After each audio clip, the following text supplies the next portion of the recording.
Hey guys, my name is Chris if you didn't already know, and welcome to my show, SmegChris Review. You know, the one that I sometimes do, once in a blue moon. I can't see any blue moon right now, but anyway, I've decided because I'm a little bit behind, I need to talk about two films that I've seen. One that is no longer at the cinema, in fact, you can now get it on one of the streaming sites, I can't remember which one. Doesn't matter, it's not very good. I'm talking about The Amateur. It felt like it was being made by an amateur, I'm going to be honest about it. In fact, the only good thing about this film was the trailer. And if you've seen the trailer and you've seen the film, then you know that all of the good stuff in the film is in the trailer. So you don't need to see the film, just watch the trailer. It was advertised as an action, adventure, revenge story. Oh no, it's no John Wick this. It's more like John Pancake. I don't know who John Pancake is, I'm just thinking John Pancake would be somebody really dull. What am I waffling on about? Anyway, so the story goes that this analyst person who works for the government, his wife is murdered, and so he sets off on revenge to kill the people that took his wife away from him. Yeah, there's way too much talking in it for starters. The revenge parts of the film, like I said, we already saw in the trailer, so you don't need to see the film for that. Honestly, all of them are in the trailer. I'm not kidding. And it starts becoming more about the background characters and all the politics involved. It's more about that. Who cares? Don't want to know. And so I found myself even halfway through the film that I'm bored watching this. I actually almost walked out. It was that bad. Now don't get me wrong, there is some saving grace about this film. The acting is superb. Well, the main actors anyway. Some of the background actors, the side characters, that we start seeing more story points about them than actually the main character. They're not very good. I'm trying to think of other good points. I guess the places that we got to see and, you know, some stunning scenery. But honestly, I really can't think of anything else good about the film. I guess this is probably why I didn't really do a proper review of it, because I felt so underwhelmed and deflated. That's the word I'm trying to find. I felt so deflated after coming out. I'm like, why did I just waste 2 hours? Honestly. Because the trailer made it look really good. That's why. I'm not going to go too much on about it because I'm just going to keep digging at it, so I'm not going to give you the rating here. So yeah, I'm lost for words at how bad. That's what I'm giving it, and end of that. I mean, you might want to give it a go. I'm not going to say don't, but I wouldn't if I were you. Anyway, now on to the film that I watched last week in fact. I'd forgotten, it was only a week ago that I've seen this. Karate Kid Legends. So what did I think about this latest entry into the series? Well, let me talk about the series first. You know me, I like to waffle on about everything and anything. So I remember seeing The Karate Kid when I was a boy.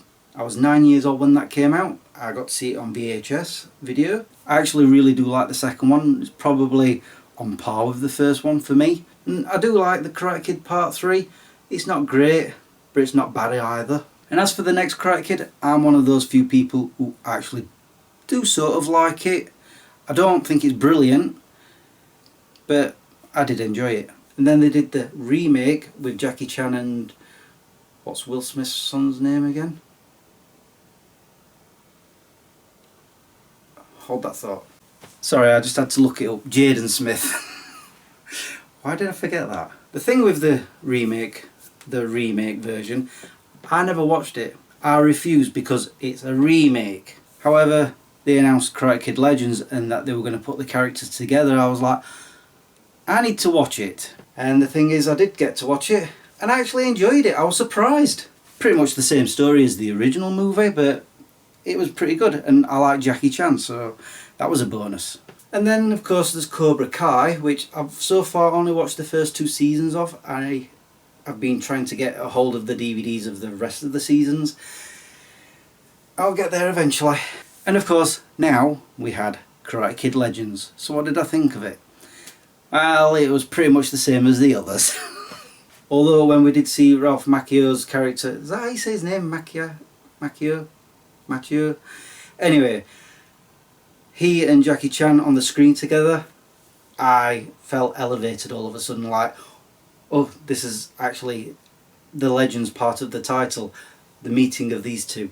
And straight away you could see that they had real good chemistry, and it showed on the screen. But that's not mainly what the story is about. It's about the kid of the story, whose name really does escape me, both his real name and his character's name. So now I have to look that up as well. Really professional, aren't I? Okay, his name is Ben Wang and he plays Li Fong, and his character is actually quite interesting. You see his development from somebody who's lost his brother in recent times and is a bit sullen over that, and he's wanting to do kung fu but his mum doesn't want him to do it. And then of course it follows the usual story point of these characters need to up and leave where they are and go elsewhere, this time to New York. And so we spend more time with his character, which is perfectly understandable because he is really the main character of the story. But of course it follows the usual story of, oh, there's a girl involved and the bully wants to beat him up because he thinks this girl's his or was his, yada yada yada. And of course then towards the end, big giant fight. Basically it follows the same formula pretty much of all the Karate Kid movies. But they don't really back away from that. They're pretty upfront over it. In fact, especially when they start saying, oh, that's going to be your final move to take out this big bad at the end of the movie. And, you know, they don't hide from that. Never shy away from it. But, like I say, when you see both of the legendary characters together, it gives you a good sense of happiness. It elevates you, like I said before. But there is one thing that did annoy me about the whole movie, and it was right at the beginning. So we got to see a snippet from the Karate Kid Part 2 where Daniel is talking to Miyagi, and it started off saying 1986, and I'm thinking, hold on a minute, that's not quite right.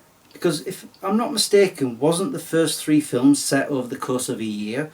You know, the first one was in 1984 and Karate Kid 3 was in 1985. And even in Cobra Kai, Daniel said that he joined Cobra Kai for a little bit within that year or a year later after the competition. So for them to say that this scene was in 1986, that was wrong. Or maybe I'm just wrong. I don't know, I'd have to watch them again to find out. I'm sure that I'll do that at some point when I've got them in my collection on DVD. I've got them on VHS though, but I want them on DVD. So for most of the good stuff about this film was, I mean, like I said, the story is pretty much the same as before, but it's familiar and there are some really interesting characters thrown in there that you really do find yourself enjoying watching. Although the villain, the bad guy of the film, he's a bit one-sided, you know, don't really develop him that much. And the story never falters or slows down, it keeps going at a good pace and it keeps you engaged. This is a really good entry into the series and I'm eager to see where they go next. If they do, we'll see. But I totally recommend this film as I give it a totally worthy entry into the series. Let's put it this way, it can't be any worse than the next Karate Kid, can it? There you go, finally I've caught up with all the films until later on when I go to the cinema again. Hopefully I'll not wait a few months to review that one. So all that's left for me to say now is thank you for watching and subscribing if you have, and liking this video if you did. Until the next time, peace out. I really do need to keep doing these videos because there are so many films over the next few months that are coming out that I really want to see.